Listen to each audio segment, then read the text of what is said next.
निशानदेही पे मदरसा हो, अलग कोई जो लोकल वहां पर म्युनिसिपल कॉरपोरेशन हो, इन सब में जो गतिविधि उनकी चल रही थी, जमीन हड़पने की गतिविधि थी, शादी हर करने की गतिविधि थी, कन्वर्जन की गतिविधि थी।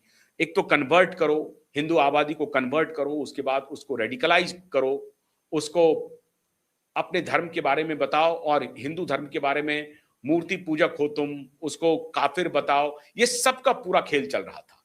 तो एक तरफ से उसे न सिर्फ खाली हथियार के बल पर कन्वर्जन हो रहा था, डरा करके धमका करके कन्वर्जन हो रहा था, पैसे भी देना पड़ता था तो पैसे भी देता था, वो सारे नकली नोट का कारोबार चल रहा था।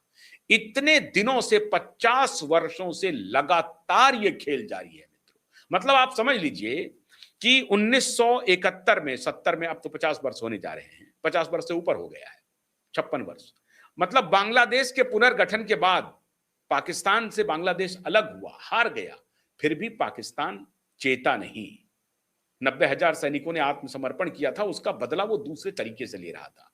और इसीलिए वहां के सिपह सालार कहते थे कि भारत को 1000 जख्म देंगे, हम डायरेक्ट तो युद्ध लड़ नहीं सकते उनसे, तो हम जो छद्म युद्ध करेंगे उनके साथ, प्रॉक्सी वॉर करेंगे, और कहीं पर बम फोड़ेंगे, कहीं पर बलवा करवाएंगे, कहीं हिंदू मुसलमान का नाटक करवाएंगे, लड़ाई करवाएंगे, कहीं फोर्स कन्वर्जन करवाएंगे, कहीं रेडिकलाइज करवाएंगे, हम आबादी को तैयार करेंगे। तो कई मिशन पे ये जो मुजाहिदीन ऑर्गेनाइजेशन है बांग्लादेश का, ये काम कर रहा था, और भारत में बजाबता उनका एक सिस्टम कंसर्न बन करके इन सारी गतिविधियों को अंजाम दे रहा था।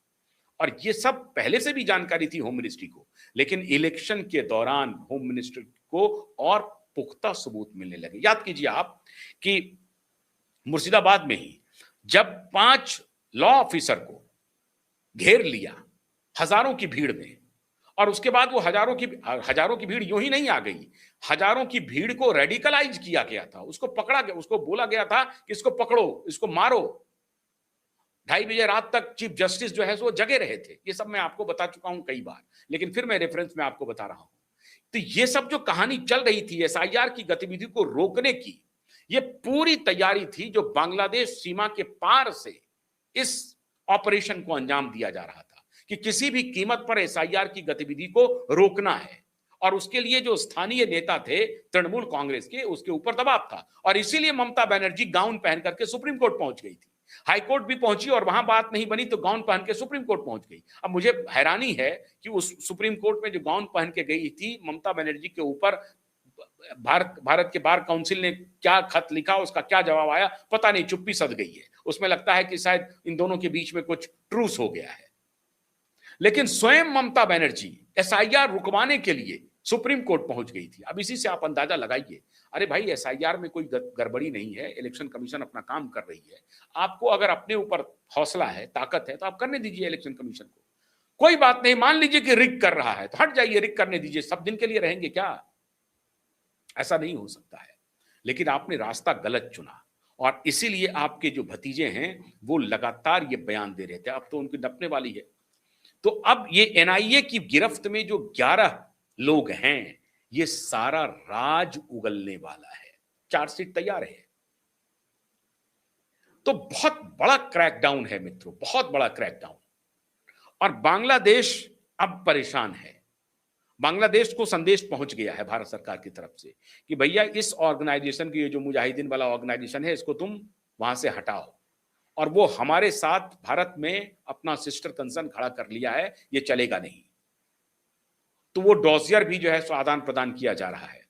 लेकिन सबसे पहले एनआईए की गिरफ्त में जो 11 लोग हैं, वो अभी राज उगलेगा कि यहां कौन कौन नेता है जो उन्हें सिस्टर कंसर्न को आगे बढ़ाने में मदद कर रहे थे, कितने दिनों से कर रहे थे। उसमें कम्युनिस्ट भी नपेंगे, बहुत सारे कम्युनिस्ट के जो स्थानीय नेता हैं वो भी नपेंगे, और अगर नहीं है तो कोई बात नहीं है, क्योंकि वो सत्ता के साथ मिलकर के काम कर रहे थे।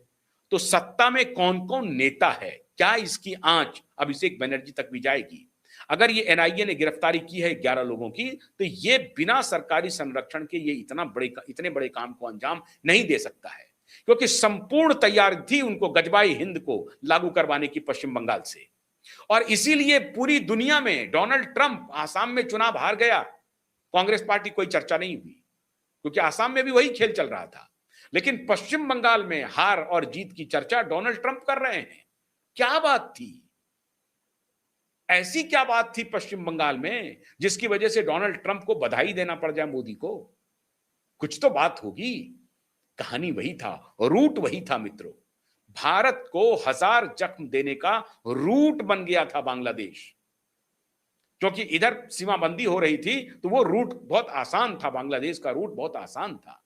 और बांग्लादेश के उसी जड़ पर अमित शाह ने अब सीधा प्रहार कर दिया है और आर पार की लड़ाई लड़ रहे हैं अमित शाह। उसको नेस्त नाबूद करके ही दम मारेंगे। और हमने आपको बहुत पहले कहा था, 4 मई के पहले कहा था कि एनआईए पश्चिम बंगाल में और आसाम में इतनी एक्टिव क्यों है। ये ड्रग का रूट है, ये अवैध हथियार का रूट है, ये नकली नोट का रूट है, और इसके अलावा समाज को डेमोग्राफिकली बदलने का पूरा रूट है, पूरा इंतजाम किया गया है यहाँ पे। तो हर स्तर पर उनकी तैयारी चल रही है। और अब सईदा हमीद यहां पर कह रही हैं कि मुसलमान डरा हुआ है, मुसलमान से वो नफरत करते हैं। कमाल की बात है।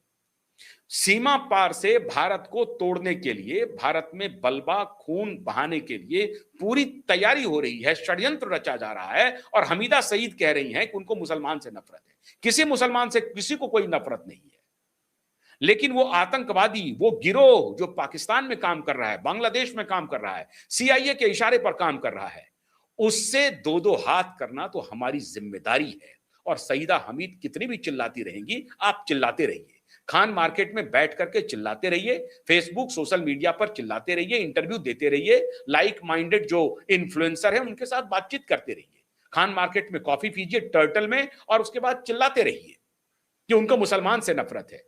मोदी और अमित शाह को मुसलमान से कोई नफरत नहीं है। आपको असल में चिंता हो रही है, क्योंकि आपका खेल अब उजागर हो रहा है। एनआईए पकड़ रही है, 11-11 लोगों को गिरफ्तार किया जा रहा है, और एक एक रास्ते पर एनआईए चौकस है, भारत की खुफिया एजेंसी चौकस है, और अब बार फेंसिंग का काम शुरू हो गया है। आप विचलित हो गए हैं, मुसलमानों से नफरत है, मुसलमानों के कान में कूड़ा भरने की कोशिश कर रहे हैं, मुसलमानों को जिहादी बनाने के लिए आंदोलन करवाना चाहती हैं। ये चलेगा नहीं। आप टर्टल में, खान मार्केट में बैठिए और वहां से आप ये गाना गाते रहिए, कोई सुनने वाला नहीं है आपकी। क्यों? हमारे पास सबूत हैं, सरकार सबूत ला करके मुहैया करा रही है। जो 11 गिरफ्तार हुए हैं, जो जिनको पकड़ा है एनआईए ने, वो सबूत के साथ होगा, वो फर्जी गिरफ्तारी नहीं हुई है। इसलिए इनकी रुदाली चलती रहेगी, खानम गानम गैंग का रुदाली चलता रहेगा। अमित शाह अपने रास्ते पर है, अमित शाह रुकेंगे नहीं अब, और रुकना भी नहीं चाहिए। पूरा देश साथ में है, ये कोई हिंदू मुसलमान का खेल नहीं है। भारत को टुकड़ों में बांटने के लिए हजार जख्म देने वालों को अब जख्मी करना पड़ेगा, और वो काम अमित शाह ने शुरू कर दिया है। साम दाम दंड भेद सब जारी रहेगा। हमीदा जी, आप रोते रहिए। बहुत बहुत शुक्रिया। नमस्कार।